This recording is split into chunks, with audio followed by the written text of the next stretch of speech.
ভয় পাইতাম না, আমার আবার সাহস অনেক বেশি ছোটবেলা থেকে, সো ভয়টা একটু কম পেতাম। তার ভালোবাসা কমে সেটা বাবু হওয়ার আগেই কম ছিল, বাবু হওয়ার পরে সেটা প্রকাশ পায়। এটাই কি নামে ডাকে সেটা তো আমি বলবো, এটা পার্সোনাল বিষয়। বাবার সন্তানের নিলয়, এটা আসলে যে কোনো বাবার মতোই নিলয় ভাই বাবুকে অনেক বেশি ভালোবাসে, এটা নিয়ে আসলে কোনো ডাউটই নাই। সব বাবাই তার বাচ্চাকে বেশি ভালোবাসে।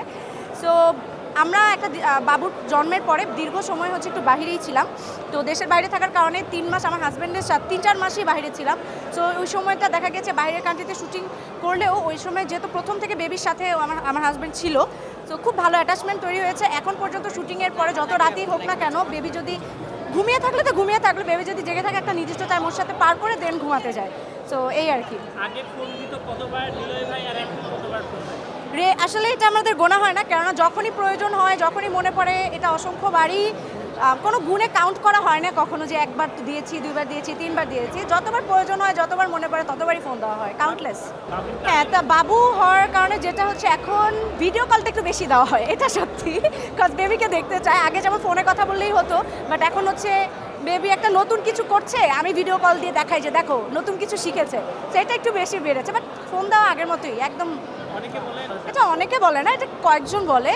এটা ডিপেন্ড করে আসলে, এটা বাবু হওয়ার পরে না। যার ভালোবাসা কমে সেটা বাবু হওয়ার আগেই কম ছিল, বাবু হওয়ার পরে সেটা প্রকাশ পায়। এটাই প্রকাশটা কমে না, ভালোবাসা কমে না। যার ভালোবাসা থাকে সেটা সবসময়ই থাকে, প্রকাশের ধরনটা কমে যায়, মানে বিভিন্ন ডিফারেন্ট হয়ে যায়। একটা সময় ম্যাচিউরড হয়, তো প্রকাশের ধরনটা ডিফারেন্ট হয়, সেটা ধরতে একটু সময় লাগে। এই বললামই তো, যার ভালোবাসা আগে যেরকম ছিল সেরকমই আছে, খালি ধরনটা যেমন এখন ইনভলভ হয়েছে আমার বেবি।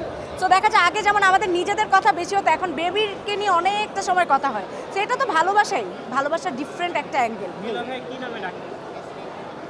কি নামে ডাকে সেটা তো আমি বলবো, এটা পার্সোনাল বিষয়। বেবি বলে ডাকে, এটা সিম্পল একটা বিষয়, যেটা শুনলে সবাই হাসবে, এই জন্য বলতে চাচ্ছিলাম না। এটা আমরা আগে থেকে আমিও ডাকে, ওও ডাকে, খুব সিম্পল। সেটা তো বলেন নাই, এটা বাবুকে তো নাম ধরে ডাকে, রুশদা নামে ডাকে। আর কি, আমার বেবির নাম রুশদা। হ্যাঁ, বাচ্চাদেরকে বাবা এটা আদর করে কিনা? মা বলে ডাকে, রুশদা, মাইমানা, পুরা নাম ধরে ডাকে, মামুনি বলে ডাকে, অনেক কিছু। বাবারা সাধারণত যে নাম ধরে। সরি, কথাটা অ্যাঙ্গেল দিয়ে নিয়ে নিলাম। হ্যাঁ, রাইট। কোনো মজার স্মৃতি আছে ছোটবেলা থেকে? ঈদ নিয়ে তো বহুত মজার স্মৃতি। যখন হচ্ছে বিশেষ করে আমি ছোটবেলায় গরুর হাটে যেতাম বাবার সাথে, দু একবার মনে হয় গিয়েছি, কয়বার গিয়েছি মনে নেই, বাট গিয়েছিলাম। তো তখন অনেক মজার স্মৃতি হয়েছিল, কজ মানে খুব ভালো লাগতো। যে তখন তো আসলে কাজকর্ম কিছু করা লাগতো না, সব আব্বু আম্মুই করতো। তখনও নতুন জামা পরে ঘুরতে পারতাম, বাট এখন সেটা হয় না, এখন নিজেরই কাজকর্ম করা লাগে। মজার স্মৃতি স্পেশালি ঈদের দিনটাই মজার, যখন কাজিনরা আসে, সব পুরোটুকু স্মৃতি আমার জন্য মজার। স্পেশাল করে কিছু বলতে পারবো না। গরুর হাটে যাইতেন, ভয় পাইতেন কি দেখে? না, ভয় পাইতাম না, আমার আবার সাহস অনেক বেশি ছোটবেলা থেকে, সো ভয়টা একটু কম পেতাম। থেকে ভয় পাইতেন না? না, আমি এখনো ভয় পাই না, আমি কোনো প্রাণী দেখেই ভয় পাই না আসলে। So, হ্যাঁ, আমি অনেক সাহসী।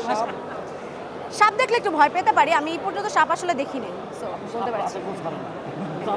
সাপ দেখলে ভয় পেতে পারি, এটা বলা যায় না। সাপ, তেলাপোকাটা ভয় পাই। এই আমার একটু সময়টা কম, সো আমি। হ্যাঁ,